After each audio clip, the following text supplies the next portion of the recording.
bien bonjour à tous. Et ben voilà, comme vous voyez, on fait un deuxième épisode sur la Honda Civic, mais ce coup-ci sur la 9e génération. Alors la 9e génération, elle est très proche de la 8e génération que vous avez probablement déjà vue sur ma chaîne en essai. Et pour vraiment faire un comparatif le plus sérieux possible, et ben en plus de ça, on a la même motorisation, c'est-à-dire le 1,8 litre iVTEC qui développe 142 chevaux. Alors la Civic donc de 9e génération, elle ressemble encore énormément à la 8e génération, elle reprend le même profil, vous l'avez vu précédemment, les courbes sont à peu près les mêmes. On a toujours cette ouverture de porte arrière à 90 degrés, les sièges magiques, le même aménagement intérieur, mais des lignes qui sont un peu plus sages, un peu plus passe-partout que la 8e qui était quand même très futuriste. Donc la 9e génération, concrètement par rapport à la 8e, elle évolue sur beaucoup de tableaux. On a la motorisation en soi, le changement n'est pas quasiment pas perceptible, hein. Il y a 2 chevaux de plus, mais ça c'est vraiment sur la fiche technique. Par contre, à la conduite, c'est très différent. La 9e génération évolue sur tous les points. Donc il y a une évolution stylistique, ça on vient d'en parler. Il y a une très grosse évolution sur l'insonorisation. Mais également sur la filtration au niveau de la suspension, le châssis. Voilà, toutes les commandes de boîte aussi sont retravaillées.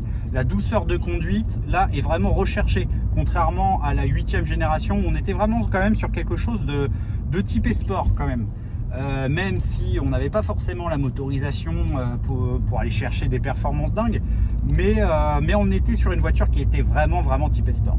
Là, sur cette Civic là, on a une voiture qui joue plus la polyvalence et qui essaye plus de s'adapter vraiment à une vie de famille en fait.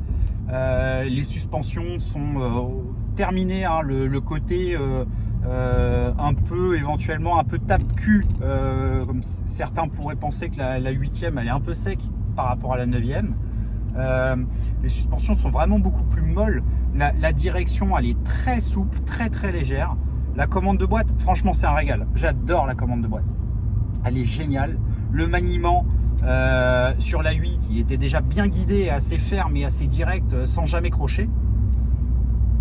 Sur la 9 on garde ce maniement qui est vraiment impeccable, mais alors là on est dans une légèreté, c'est dingue. Franchement, on peut conduire à 2 doigts quoi. Ça passe tout seul. On a l'impression que si on débrayait et si on soufflait sur la boîte de vitesse, ça passerait tout seul. J'ai rarement connu une boîte de vitesse aussi jouissif quoi. La direction, il y a un bon feeling en fait avec la direction. Au premier abord, elle paraît très légère.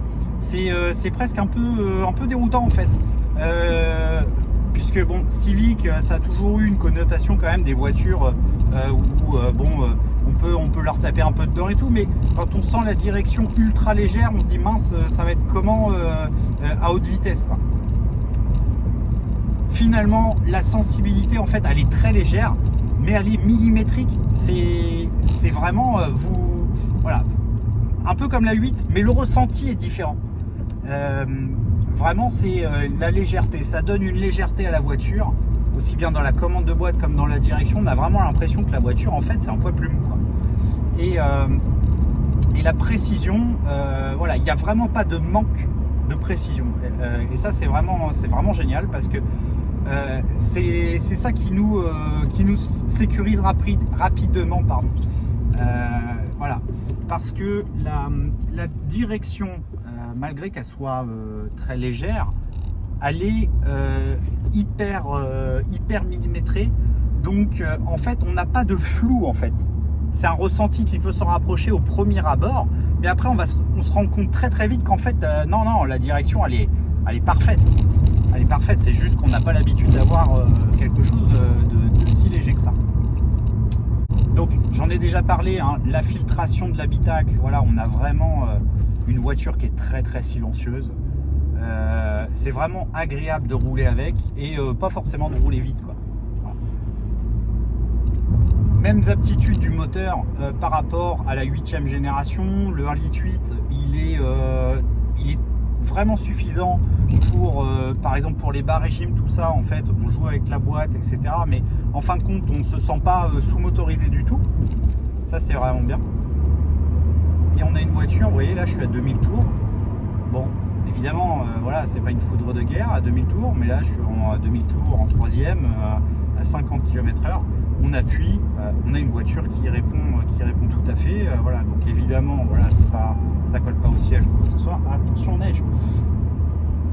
Et voilà, et on peut, voilà. Vous voyez, là, je suis à 50 km/h, je suis en 6, je suis à 1200 tours, 1300 tours. J'appuie, la voiture ne broute pas. Donc on est quand même très très bas, hein, pour un véhicule qui prend facilement 6500 tours. Et puis c'est qu'un 1,8 litre.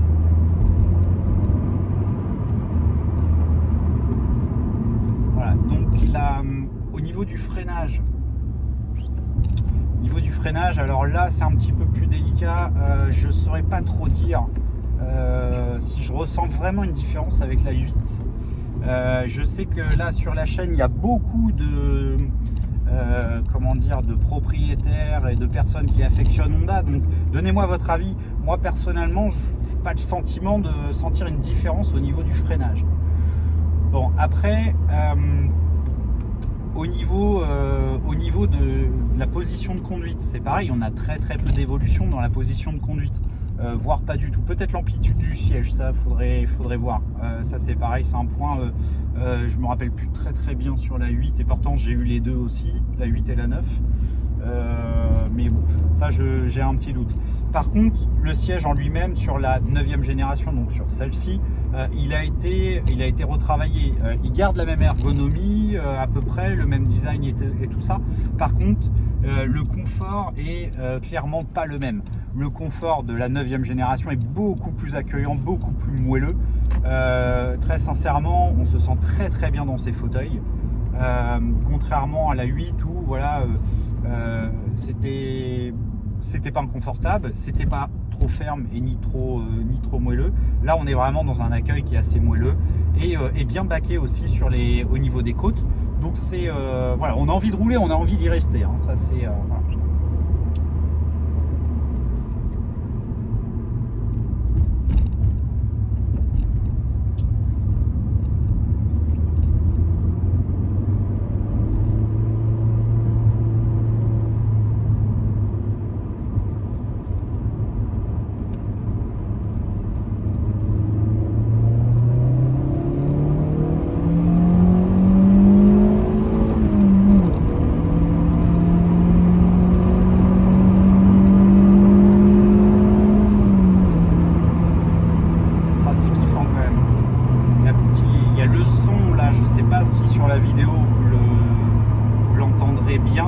Mais il y a le son à 5500, 6000 tours là, qui vrille là et qui monte d'un coup dans les aigus. C'est très sympa. C'est très sympa. Vous voyez, on a un petit 1,8 litre 140 chevaux, mais très sincèrement, dès qu'on appuie un petit peu et qu'on... Voilà, faut monter un peu dans les tours bien sûr, mais dès qu'on appuie un petit peu et qu'on monte dans les tours, il n'y a pas d'histoire, hein, ça fonctionne pas mal, quoi.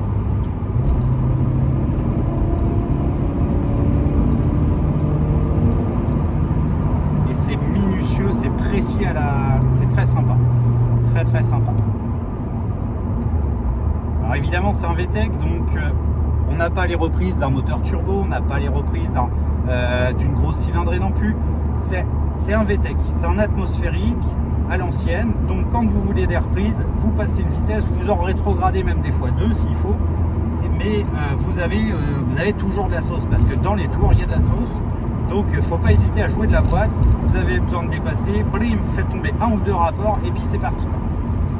Sachant que même en faisant un peu, en poussant un peu la mécanique dans les tours, vous n'avez, voilà, ça vous vrille pas les tympans, quoi. C'est pas, voilà, c'est pas assourdissant.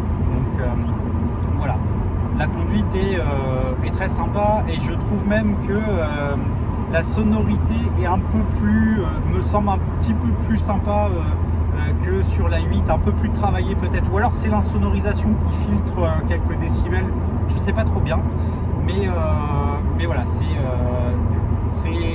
une voiture qui est complètement homogène, performance, vous avez vu l'habitabilité, le très gros coffre, tout ça. Et la consommation est très très mesurée. Là on est, alors je tiens à préciser, bon je viens de faire une petite accélération tout ça, mais je suis en mode éco. Alors le mode éco, faut pas, voilà, globalement c'est parce qu'il y a le start and stop qui est activé, etc.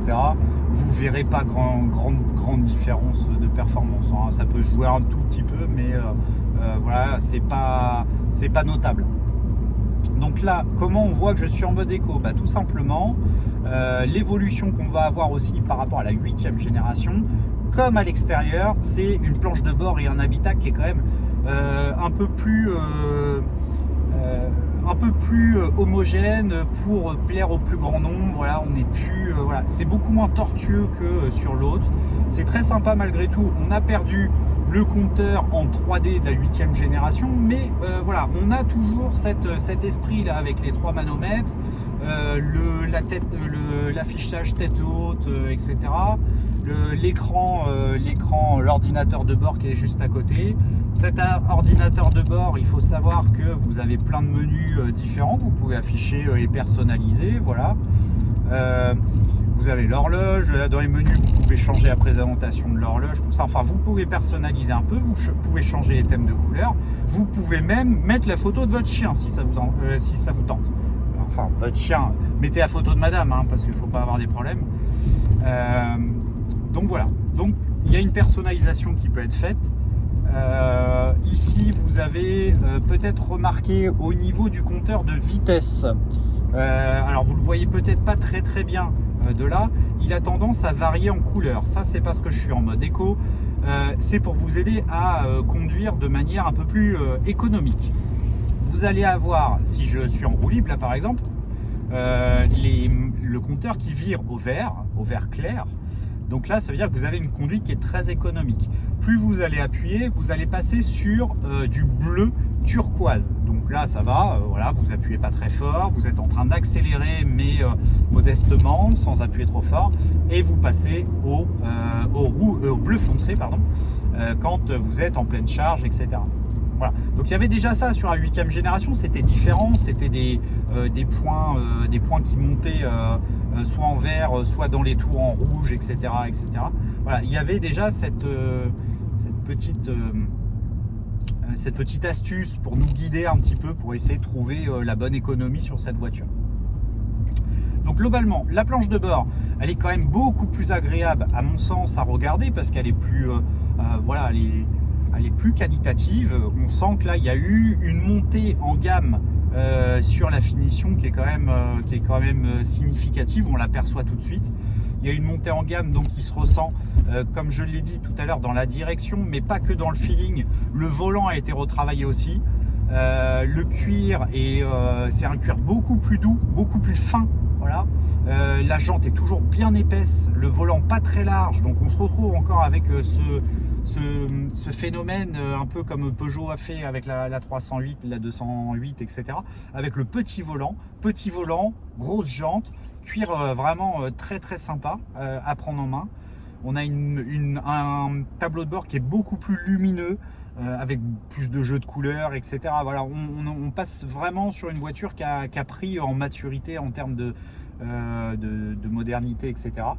Donc ça c'est vraiment bien. Ensuite il y a une qualité aussi perçue qui se fait sur les plastiques. Tous les plastiques qui sont sur la partie haute, vraiment. Donc tout cela, là ici, ceux qui sont ici, voilà, tout ça c'est sur du plastique moussé. Les plastiques là, même sur le haut des portières, on est sur du plastique moussé également. Sur la partie basse, voilà, et on va être sur un plastique encore, un plastique dur. Mais voilà, en soi c'est pas trop gênant. Il faut pas oublier qu'on n'est pas dans une BMW ou une Mercedes, on est dans une Honda. Donc il y a une belle évolution, perçue de manière générale, aussi bien sur le visuel extérieur, le visuel intérieur en termes de matériaux, le ressenti aussi en, comme je disais, le volant, la boîte de vitesse, la suspension, le confort des sièges. Il y a une grosse évolution vraiment qui est omniprésente. Quand on a la chance d'avoir connu la 8e génération et la 9e, voilà, on voit une différence. Au niveau du châssis, on ressent vraiment quelque chose de très très sain. Une voiture qui est assez, qui est assez difficile à prendre en défaut. Il faut vraiment tartiner très très fort pour commencer à avoir le train avant, qui aurait tendance plus à partir un petit peu, à tirer un peu tout droit ou quoi que ce soit. Mais là, faut vraiment lui en demander beaucoup. Après, c'est pas une sportive pour autant non plus. Mais voilà, il y a déjà un châssis qui est excellent. Il y a un ESP qui veille, etc. Mais déjà, pour réveiller l'ESP, faut déjà y aller fort quand même. Alors pour conclure sur cette Honda Civic de 9e génération, donc vous l'aurez compris, moi j'aime beaucoup Honda. Maintenant j'essaye de rester objectif. C'est un véhicule qui est une alternative très intéressante au même gabarit comme les Mégane, les 308, les BM série 1, les Audi A3, etc. Si vous êtes pas trop pointilleux sur la finition, on n'est pas dans une classe A ou quoi que ce soit. Par contre, vous voulez quelque chose de très fiable, parce que ça, évidemment, on n'en a pas parlé, mais ça, on a déjà abordé le sujet sur la 8e génération, et vu qu'on reprend la même motorisation, vous n'avez aucun souci de fiabilité quelconque sur cette voiture. C'est un moteur hyper robuste. Plutôt économique, c'est pas un gouffre en assurance, c'est pas un gouffre en consommation, vraiment c'est une voiture très très polyvalente, les performances sont largement suffisantes, même A4 si vous avez des enfants, vous voyez, c'est une voiture qui est très habitable, et donc voilà, donc en étant objectif, c'est une très très bonne alternative à ce qu'on pourrait connaître dans la concurrence, qui tirera son épingle du jeu avec l'habitabilité qui est juste exceptionnelle, qui n'est pas égalée chez aucun autre. Et c'est une voiture vraiment où partir en vacances, mais sans problème, dans une voiture qui a le profil d'un petit coupé, qui a une sonorité très sympa, et puis un moteur, voilà, ça reste un VTEC Honda, c'est quand même réputé en termes de qualité. Donc voilà, il faut pas hésiter à se pencher sur cette voiture et à la découvrir, que vous la choisissiez ou pas, mais en tout cas c'est une vraie alternative qui vaut vraiment le coup d'être découverte et d'être essayée. Voilà, sur ce, je vous dis à très vite pour d'autres essais.